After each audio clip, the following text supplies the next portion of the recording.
My name is Raina. I married John, a former colleague of mine, when I was 28. John was raised by a single mom, Sandy, so he wanted us to live with his mom after we got married.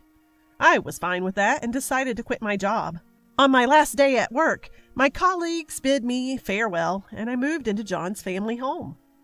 I thought disputes between mothers-in-law and daughters-in-law wouldn't concern me, but boy was I wrong when I started living with Sandy.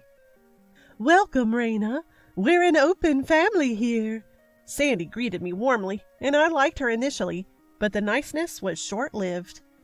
If I cooked, she'd say, "Yuck, this is terrible, Raina. You can't cook." "Oh, sorry, I say whatever comes to mind." And if I took a break, "Raina, have you put on weight? Your back looks sturdy all of a sudden." "Oops, there I go again, speaking my mind." I wasn't gaining weight. I was actually losing weight from stress. Sandy seemed oblivious to the stress she was causing me. "Hey, Raina, you look awful. Dark circles under your eyes, and you shouldn't let yourself go because you're married. John might run away, especially since you're not all that pretty to begin with." Enough is enough. I'm not the most patient person. I've put up with this because we're family, but I was getting fed up with the constant jabs. I decided to stand up to Sandy. "I get it, Sandy. You're outspoken and you say what's on your mind. But if you keep telling me every day that my cooking is bad, I'm bad at cleaning, I've gained weight, or I'm not pretty, I might just lose it." Sandy, who was nibbling on a cookie while I spoke, seemed genuinely shocked that I'd stand up to her. After a pause, she sighed deeply, clearly displeased. "Oh, I was saying these things for your own good, Raina. It makes me sad to hear you talk like this. I thought of you like my own daughter, so I don't hold back. If you're that sensitive, you won't be able to handle what John does either." "Huh? What are you talking about?" With her chin raised, Sandy swiftly retreated to her room, leaving me puzzled by her cryptic words. I had a sense that John was hiding something from me. Sandy, never one for keeping secrets, was terrible at hiding the truth. From that day on, whenever Sandy made snide remarks, I started responding with phrases like, "That's hurtful," or "I find that offensive." As if to get back at me, Sandy began dropping hints about John's secret little by little. I can see why John would do something like that. John's business trips have increased a lot since we got married. I wonder why. One day, I couldn't take it anymore. Sandy spilled the beans. "Raina, you're so sensitive. It's understandable that John would stray." "You just admitted it." "What?" Sandy feigned confusion as I shoved my phone in her face. "I recorded our conversation. This will be evidence of John's infidelity. I'm planning to divorce him and seek damages." "What? No way! I might be mistaken." "No, John has been unfaithful. I have plenty of other evidence, too. I intend to divorce him and get a nice sum from his affair partner." Truth be told, I didn't need Sandy's admission. I had already gathered plenty of evidence on John, but I recorded her words out of a sense of revenge. When it came to divorce negotiations, playing that recording, John had him exclaiming, "Mom, why?" Sandy shrunk in her seat, mumbling apologies. And so my marriage to John came to an end after just a year. We consulted a lawyer, and it was agreed that I'd receive financial compensation from both John and his affair partner. I also knew the day I would be leaving this house full of in-laws. Sandy might lack common sense, but her son John was no better. After our divorce, he was planning to marry his affair partner, Zaria, and had the audacity announced that they, including Sandy, would be going on a honeymoon. And they planned to leave the day I was moving out. Just as I thought I never meant anything to John, I felt disgusted toward him, Sandy, and his affair partner. Before my moving day, Zaria had no qualms about coming to the house. She would hug John, spread out travel magazines on the living room table, eat the food I prepared, and then leave.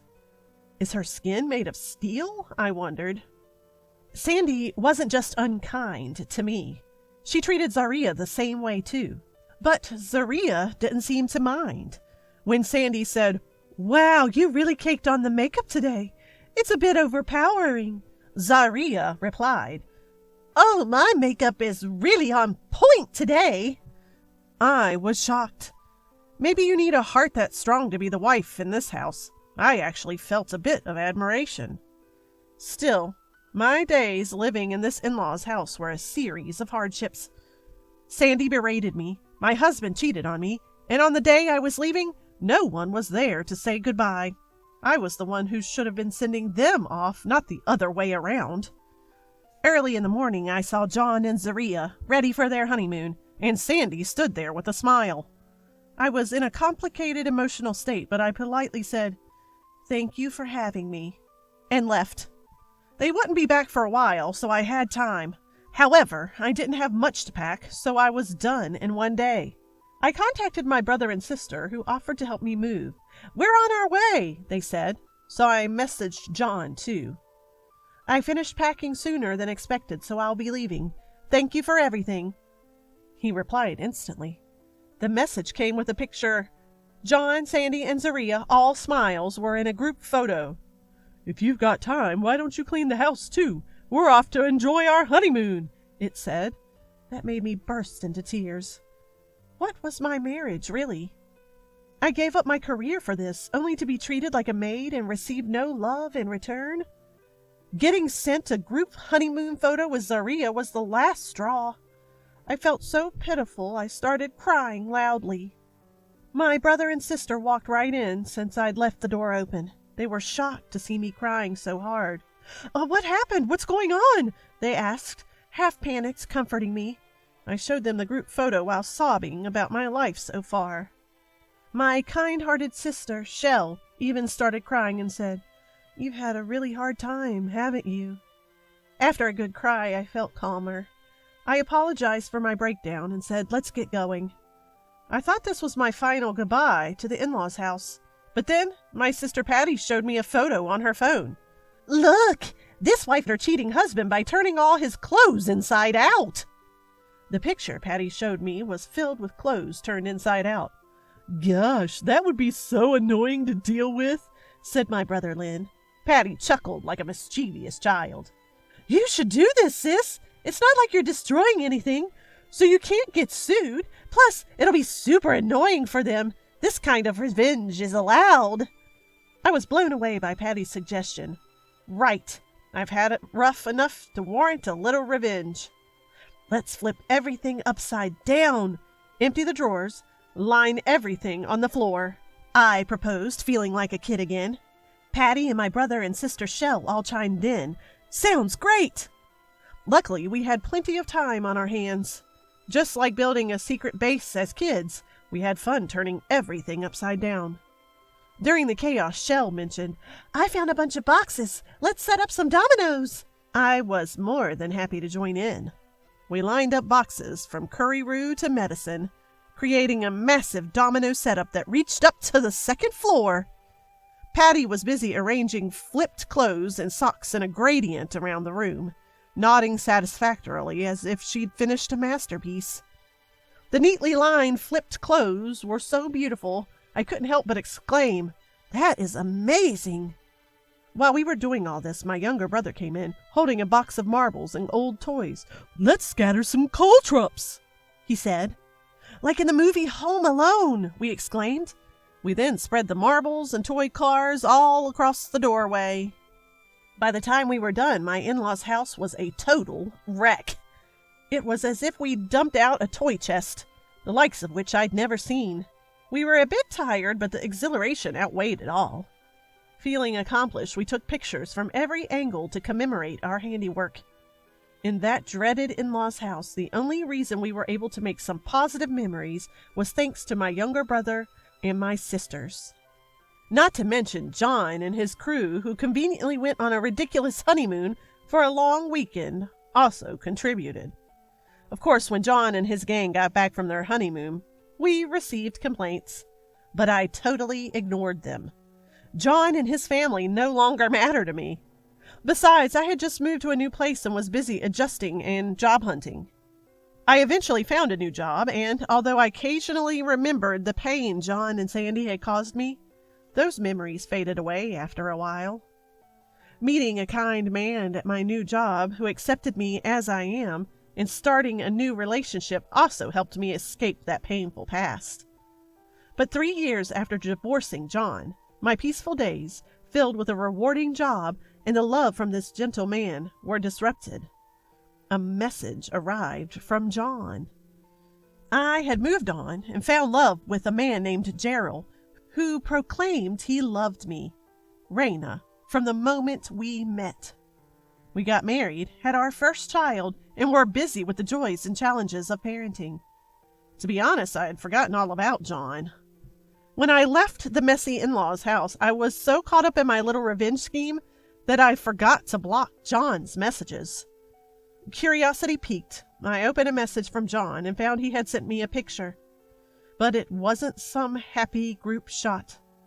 The picture showed the in-laws' house, a total disaster zone. "Raina, it's hard to believe it's been 3 years since we divorced," the message read. "Time flies. My new wife may be young, but she's utterly useless around the house. Fun to laugh with, maybe, but not someone to share a life with. I find myself thinking about you all the time lately. How are you? Are you happy? I pray every night that I can see you again." I burst into laughter reading this message that sounded like a desperate love letter, but managed to hold it in since I'd just put the baby to sleep. The state of the room in the picture was horrendous. You could see John's new wife, Zaria, sprawled among the trash, watching TV. She had put on a lot of weight. Nothing remained of the woman who'd gone on that ridiculous honeymoon. Sitting in the chair up front, Sandy looked extremely thin and frail, a far cry from the energetic bully she used to be. I was torn about whether to reply, but thinking about those days got me so riled up that I decided to have my final revenge and reply. "I'm incredibly happy now. My new husband is kind and really loves me, completely different from you. We're blessed with a child, and I'm fully committed to raising her. Your life seems a bit tough, huh? Your new wife has certainly grown, not in a good way, and Sandy looks unwell, almost like a grandma. Oops, sorry, I'm just a person who speaks her mind. My married life with you was horrible. The only fun part was playing pranks when you guys were off on your honeymoon. Don't bother thinking about me anymore. Enjoy your life. Bye." Having sent my fittingly outrageous reply to that outrageous family, I blocked John's messages. So I don't know what happened to John and his crew afterwards. However, years later, when I drove past the old in-laws' house, I noticed that it had been demolished, leaving only empty land. I can't help but think something must have happened. As we drove by the site of the former in-laws' house, Patty started to say, "Mommy, Uncle, and Auntie play games here like in Home Alone." But I interrupted her laughing. "That's a secret." And so we drove past the remnants of what was once the in-laws' house.